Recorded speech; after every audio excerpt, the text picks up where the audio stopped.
Jenna. And this is Heather. And this is Conspiracies Unlocked. And today we are going to be continuing with the United States UAP disclosure hearing, part 6. This is going to be interesting because I got a sneak peek as to who the first person is that they're interviewing, and I'm like, what the fuck? Right, I know. I had no idea she was part of this. This hearing is just full of surprises.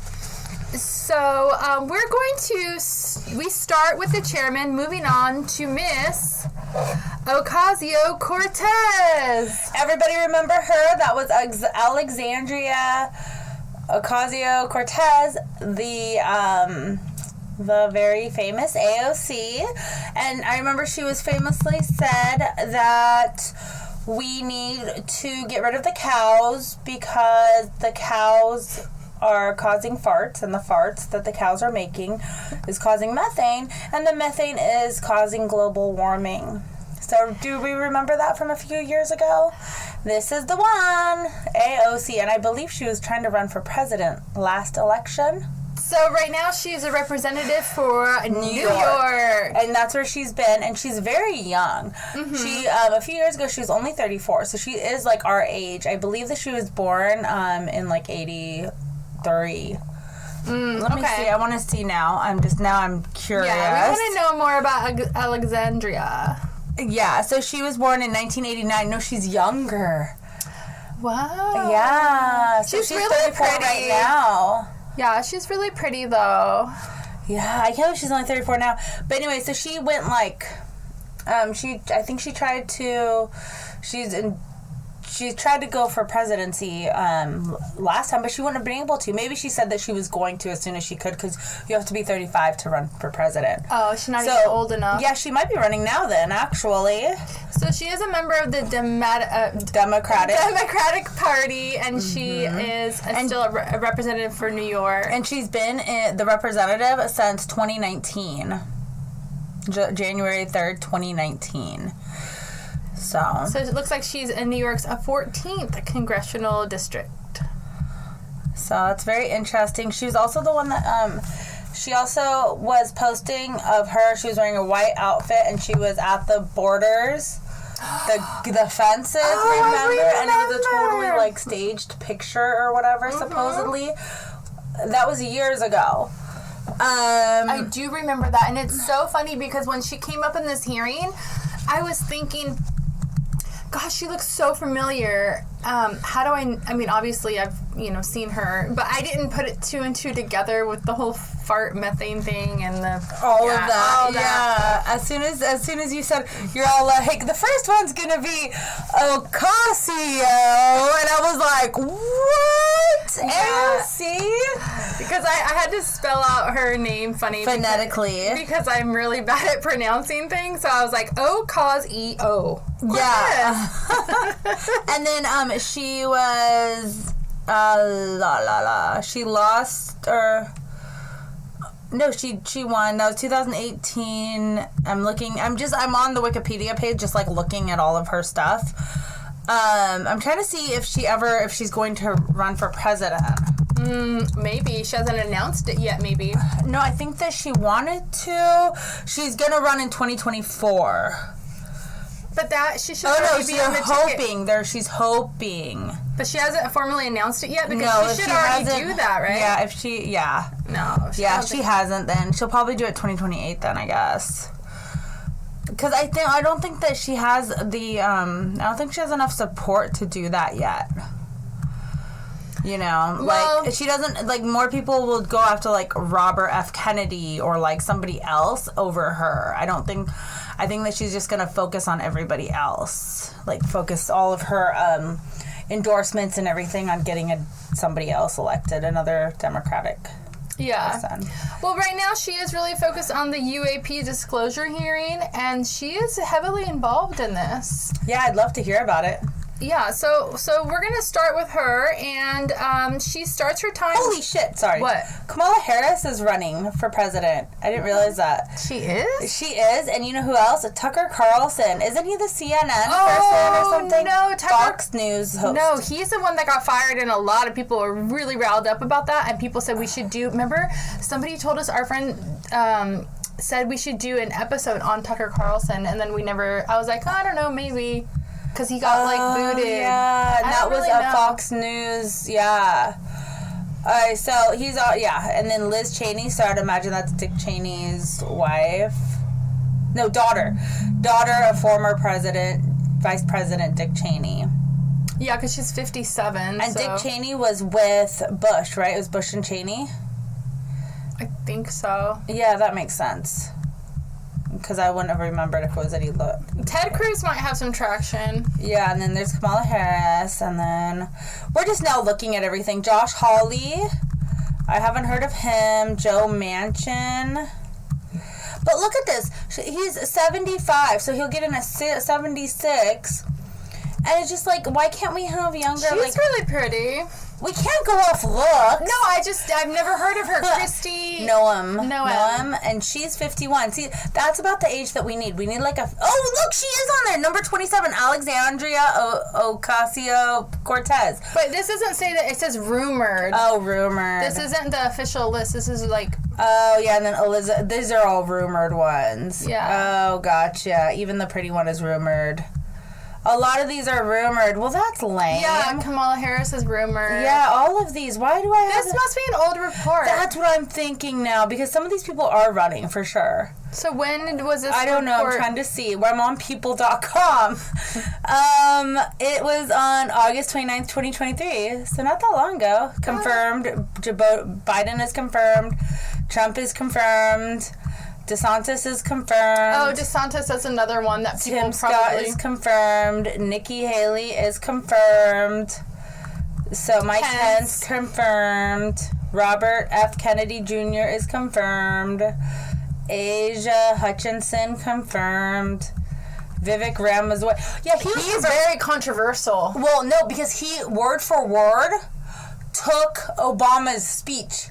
Yeah, he's very controversial. No, and I was watching the Republican debate when it came out, like a month ago or whatever. I was watching it live, and like, I just got, like, the heebie-jeebies from him. Like, I was like, ew. Like, ew. I don't want anything. Like, I feel like he's a liar. I feel like he's not real. You know what I mean? I feel like he's being put up to do this. He's literally, he took one of Obama's speeches and read it, like, word for word. I mean, he didn't say anything that would make me want to vote for him, honestly. Yeah. So, I mean, he doesn't have my vote unless he sways me somehow. Yeah. And I don't even know how to pronounce his name. Vivek Ramaswamy. Whatever. What is his nationality? Not, I think he was born here, though. Oh. So he's American. The name, I don't know. Ohio native, India. Parents immigrated from India. Okay, that makes sense because it kind of has that sound to it, like the name. Yeah, so Chris Christie, he was kind of funny on the debate that I watched. And okay, well, let's get back to the episode because we need to get going. It's already been like 8 minutes of us just like bullshitting. Well, that's okay. I mean, it's important to link. Bullshit. It's important to link these things together. This could maybe segue into now a conversation about the upcoming election. I'm sure we'll talk about it again as it gets closer. Yeah. I mean, it's gonna come up. So this is a good little, precursor to that. We start with Miss Ocasio-Cortez, who started her time by thanking everyone for being there and stated today is a hearing for whistleblowers. And she was thanking them for, quote, what they were putting on the line. Her first question was for Mr. Grush. She asked Mr. Grush, or she stated to Mr. Grush, you sat on the Unidentified Anomalous Phenomenon Task Force created in 2020 by the NDAA, correct? His answer was simply yes. She then asked him, or stated, there have been some things mentioned in this hearing I want to pick up on. Then she moved to Mr. Graves. She said to Mr. Graves, you mentioned specifically Boeing contractors being engaged in an incident with a red cube about the size of a football field. I'm wondering if you could speak about that interaction, or either Mr. Grush speak on the interactions of the defense contractor companies and UAP related programs or activities. Mr. Graves stated the information the contractors themselves were provided by a witness, and he has no details in that relationship. Mr. Grush, of course, in his regular fashion, just stated in generalities, stating, certainly the contractors are the metal benders, the ones doing specific programs and performances on government contracts. So then she went on to ask, are they required to issue any disclosure regarding UAP sightings, or do they engage in any reporting on this? Mr. Grush stated, in terms of contractors, not that I am aware of. So the contractors, they don't have to report anything. And even if they're directly involved with the UAP, like if they're reverse engineering if they're having an interaction of like, they see them flying around or any kind of interaction, they don't have to say anything. Well, yeah, they don't have to, but are they under an NDA where they can't say anything? No, they don't even need an NDA. They don't have to say anything because it's privately funded. Well, yeah, of course, you don't have to say anything, but... So if they don't have to, they're not going to.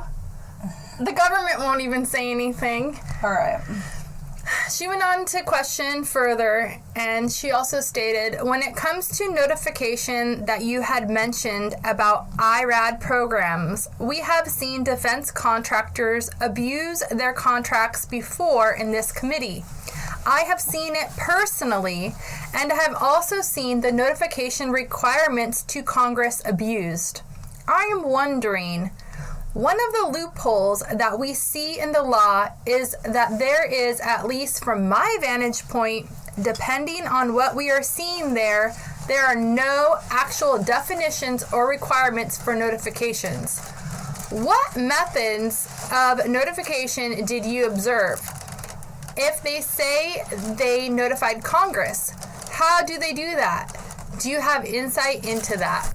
David Grush then answers, stating, certain IRAD activities, I can only think of ones conventional in nature. Sometimes they flow through certain SAP programs that have authority over the Air Force or something, and those are congressionally reported compartments, but IRAD is literally internal to the contractor, so as long as the money is either profits or private investments, they can do whatever they want. Then he threw his hands up in the air when he said they can do whatever they want, like he was kind of frustrated, like don't question the private sector. She then went on and she did question him, and she said, to put a finer point on it, when there is a requirement for any agency or company to notify Congress, do they contact the chairman of a committee? Do they get them on the phone specifically? Do they report through email to a hypothetically dead email box? Ooh. Yeah, so Mr. Grush then says, a lot of it comes through the PPR, which is the Periodic Program Review process. If it is a SAP or Controlled Access Program, equity, then those go to the specific committees, whether it be SAS, CASC, or UC. She then directs her next question to Mr. Graves, and she asks, one of your main concerns that the FFA was that the FFA does not have official process to receive reports of UAP from pilots or others, correct? Mr. Graves simply said, correct. Question. Man of mini wards. Mr. Graves doesn't really talk a lot, honestly. Then she asked, what data should the Arrow program prioritize for potential collection? We have location, date, and time, but what are the other specific characteristics that should be included in these reports? Mr. Graves does answer, and he says, I think that there is 2 categories that would be important. One would be kinematics and understanding the specifics on how the objects are moving. 2 would be a more zoomed out approach of being able to look at origin and destination after and before the incident, as well as getting a better contextual understanding of how these objects are interacting with each other. The last question that she asked was an open question to all 3 witnesses. She stated, for the record, if you were me, where would you look? Titles, programs, departments, regions. If you could name just anything, and she says anything, like really stresses, just name anything. Yeah. Mr. Grush, of course, Mr. Grush said, I would be happy to give you that in a closed environment. I can tell you specifically. Mr. Fravor... A closed environment, of course. A skiff. Let's go to a skiff. Can't ever say anything. The reason why we're here is to hear the shit, and they can't ever say anything. So that's super exciting. Mr. Grush, it seems like he's been prompted by someone, I don't know who, to say the minimal as possible. Maybe a lawyer, maybe the government, maybe his family and friends. Mr. Grush is scared.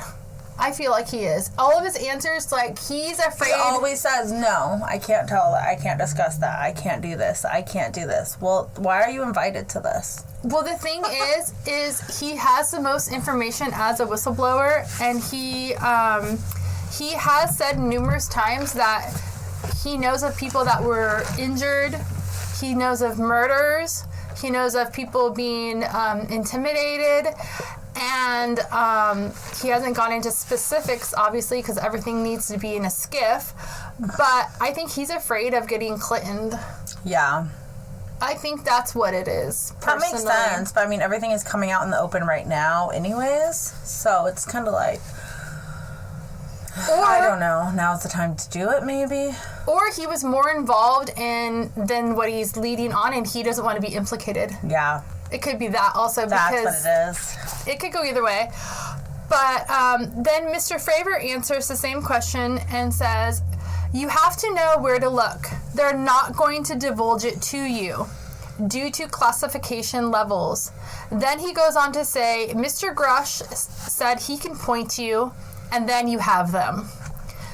Mr. Graves stated, I was an operator, so I was defending on folks like Mr. Grush to do that homework. So they don't know. Mr. Grush is the only one that knows. Miss Ocasio-Cortez was out of time and yielded back to the chairman. We then move on to a new questionnaire or congressman. His name is Mr. Biggs, B-I-G-G-S, Biggs, who started his time right away saying he wants to get to specifics. He then says the witnesses have talked about misdirection by the official U.S. government in regards with UAPs. He goes on to say last week, which, as a reminder, last week for them would have been July of 2023. He stated the White House Tennessee spokesman John Kirby stated that UAPs are having an impact on our training ranges, and they need to be treated as a legitimate issue. He then asked all of the witnesses, do you concur with this statement? And all 3 said yes.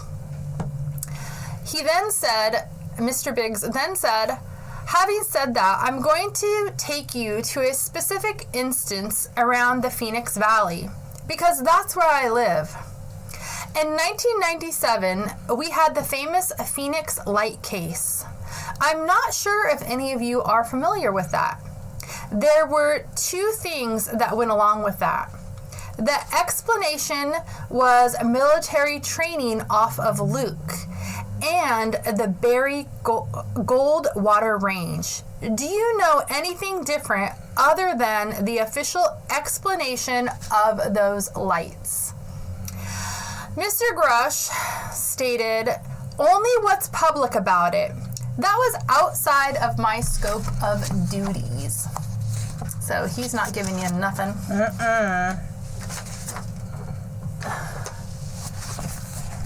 I'm adding the Phoenix Lights to my episode list. Oh, yes. So we can do that later on. Yes, in 1997.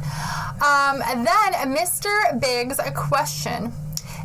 If we wanted to, and then he paused and said, my question is along with one of my colleagues from New York, Miss Ocasio-Cortez. So he's just noting they both wanted to know this. Mm-hmm. If we wanted to find out more about that, where could we go to find out the files? Who would we address? And then he said, this guy's funny too. He said, I know you could tell me if we get into a skiff. And he says, I know you can tell me we need to get into a skiff. So, can you tell us in a skiff? And then he smirked and he chuckled and he laughed. Of course. Like, everything's a skiff. Mm-hmm. Mr. Grush, very seriously, he didn't take the joke like lightly, like laughed with him. He just said very seriously, I could potentially give you that information. In the specific case, I'm familiar with it in terms of public, but I could give you a vector in a closed environment. So, like, he totally stumbled over his words there. Mm-hmm. So, previously, he just said that he didn't have any information on it. And now, after he makes a little joke about, we can go into a skiff, now he's saying, I can give you more information in a closed environment. After he just said he didn't know anything. No, I know. They're all he's like, which is it, Mr. Grush? Do you know about the Phoenix of course Lights? He knows or everything. Do you not know about the Phoenix Lights? He knows everything. He knows everything. He just can't say anything. But why lie about it the first time? And say you only know what's in the public? Well, it's just like interrogation. Yeah. He's feeling interrogated, or somebody gave him a signal to be like, okay, you can say it now. Like, maybe he's looking at somebody. Maybe. To look for somebody to, like, scratch their nose, or whatever the symbol could be, the signal to be like, okay, you can talk. If he's worried about, his life. That's on true. The line. Then Mr. Biggs said that would be good and thanked Mr. Grush. He goes on to ask if it is true that UAPs are having an impact on training ranges, and this administration considers it to be a legitimate issue, what steps can Congress take to address training ranges' impact? He says, I say that having 2 very large training ranges in my state.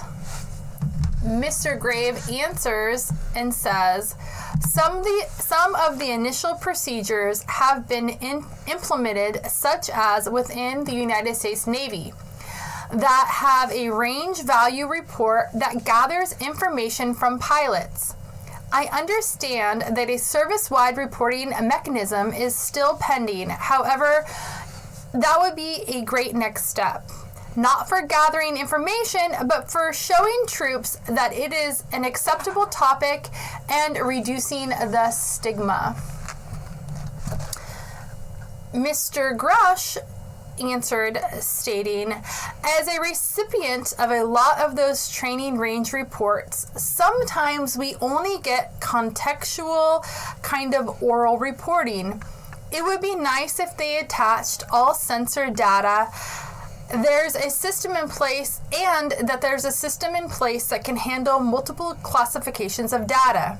That is the issue with the F-35. That jet was never built to be an ISR platform, and it is a pain in the butt to get the data off.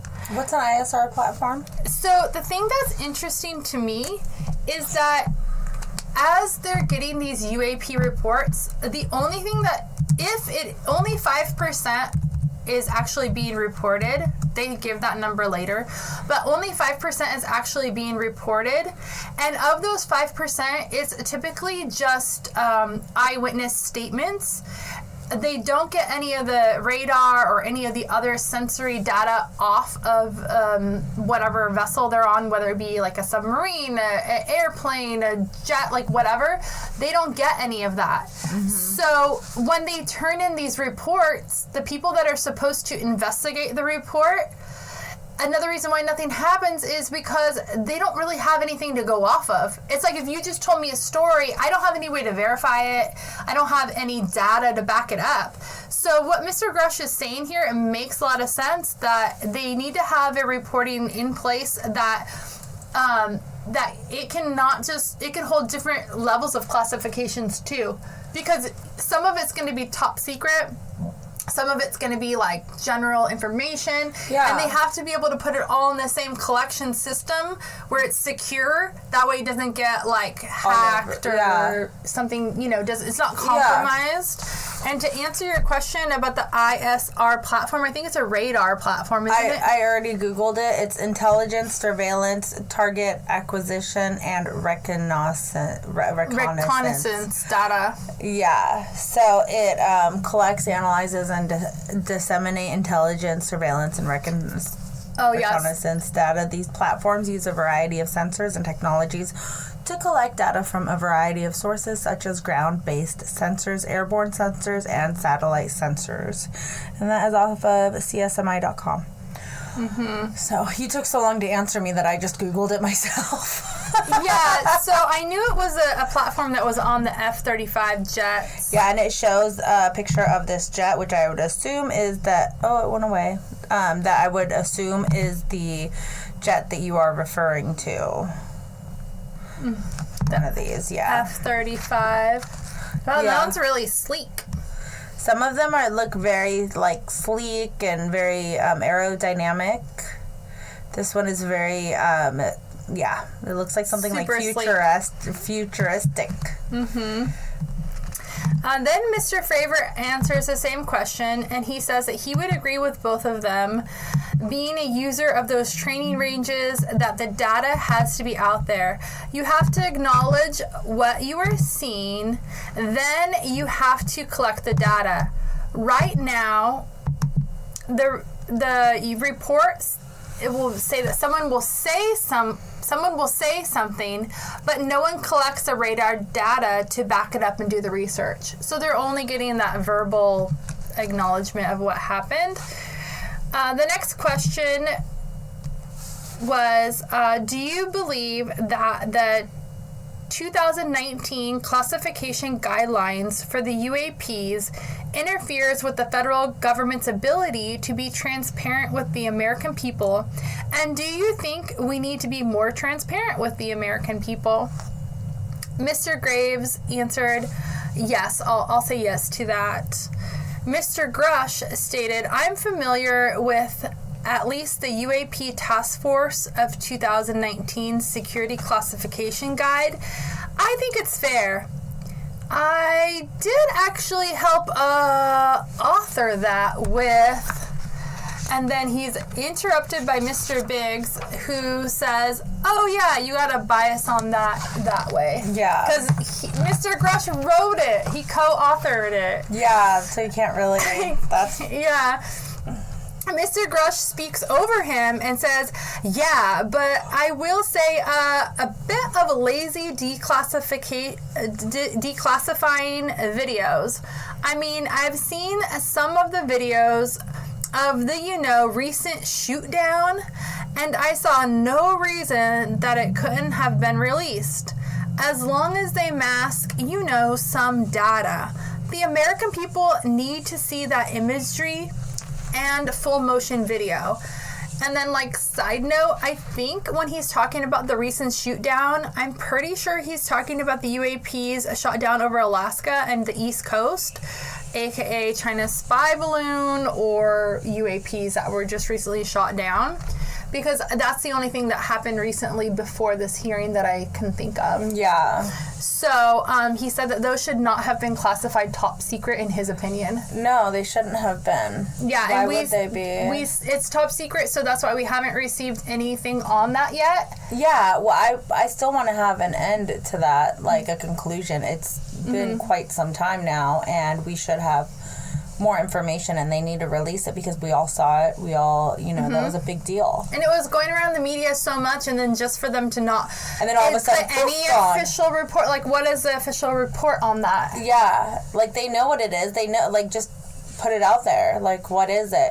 Are they going, like, I guess they don't want to lie to us?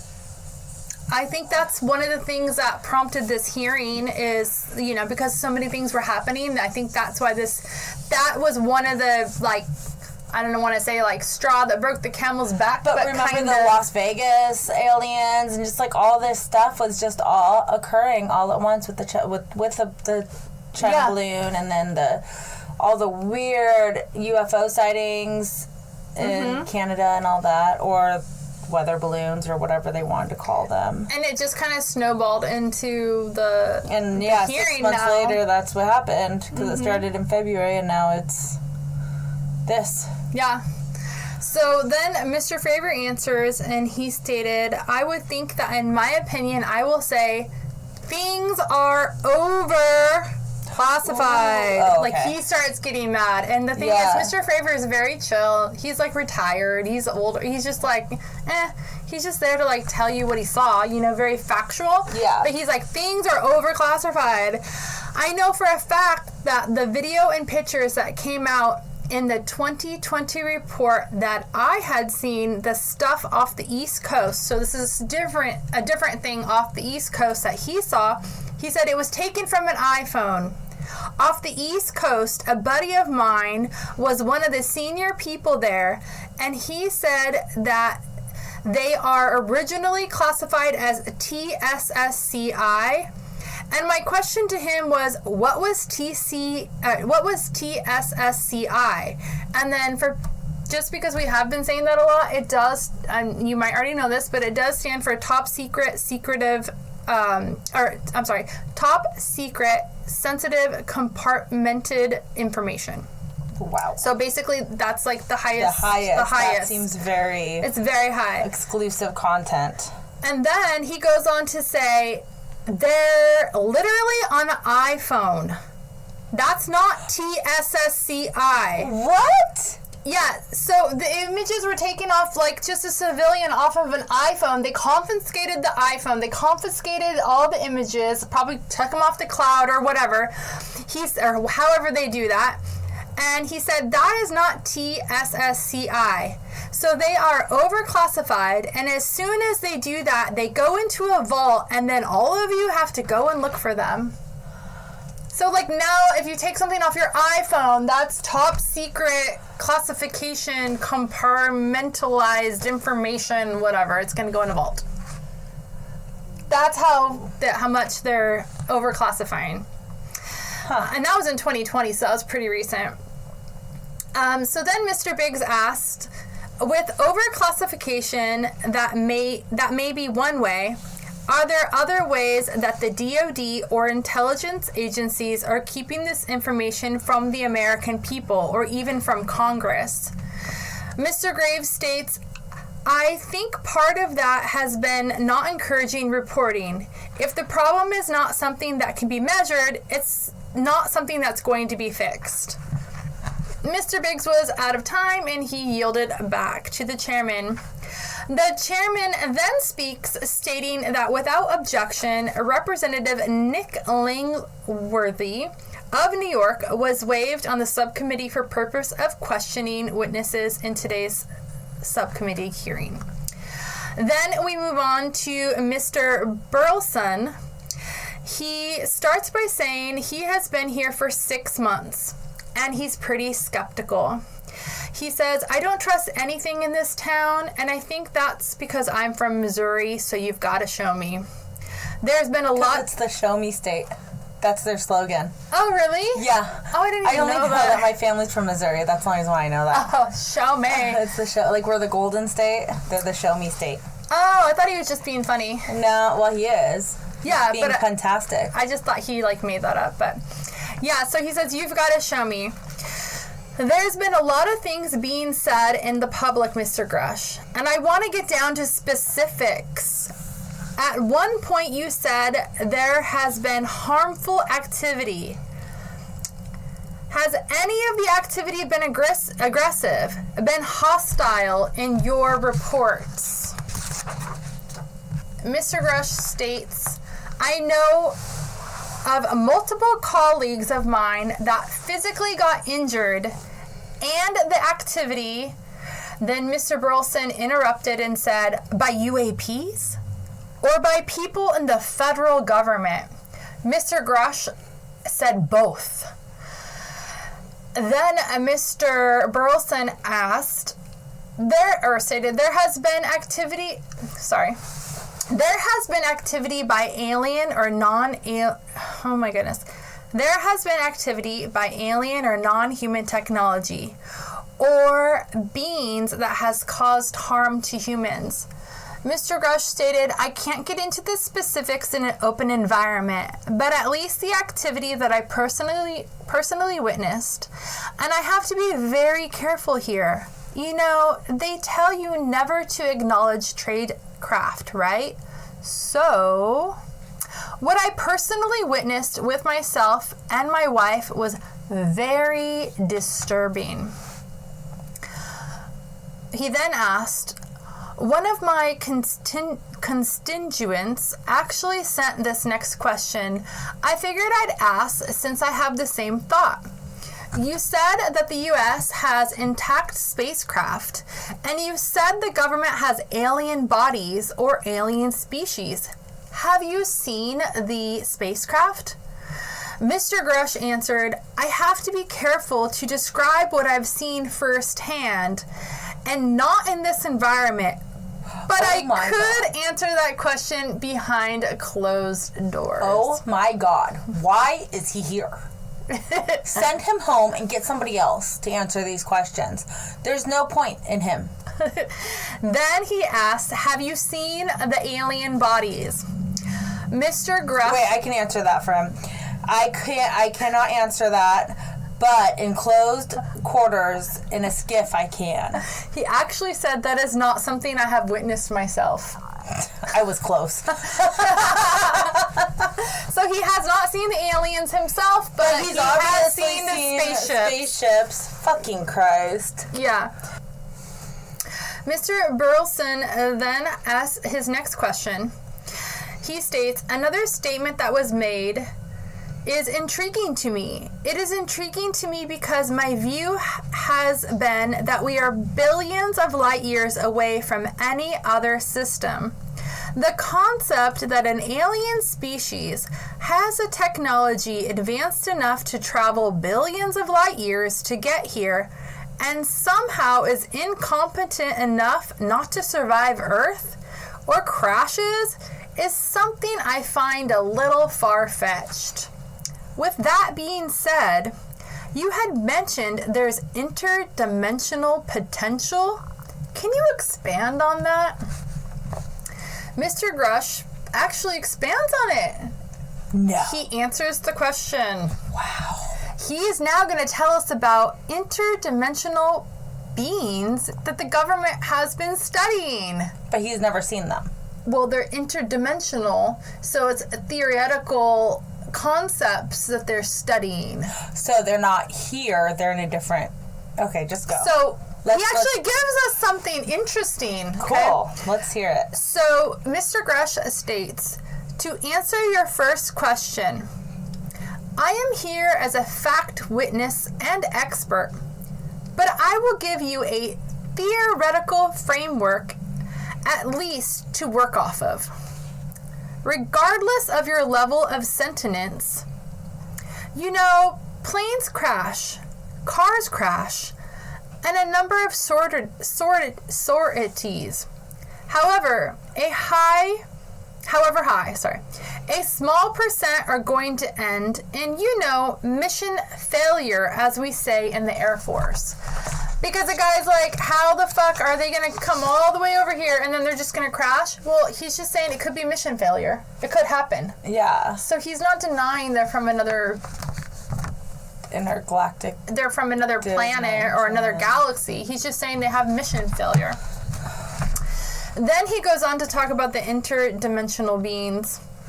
He says, in terms of multidimensionality, that kind of thing, the framework that I am familiar with, for example, is something called the holographic principle. It derives itself from general relativity and quantum mechanics. And that is, if you want to imagine a 3D object such as yourself casting a shadow onto a 2D surface, that is the holographic principle. So you can, metaphorically, you can actually cross, literally, as far as I understand, but there is probably guys with PhDs that can argue about that. Question from Mr. Burleson. You have not seen any documentation that that is what is occurring? And Mr. Grush said, this is only theoretical framework discussions that the government is having. So it's not even real yet. It's just theories. That's why he's able to talk about it. It would be like me having a theory like unicorns exist. Yeah. But like it's not real life, so that's why he's able to finally talk about something, because it's not real. Yeah, but it's not his theory. It's a theory that the government is whatever. I'm just saying, like that testing or whatever. Yeah. Like it's a scientific theory that they're testing. Yeah, like. So then, Mr. Burleson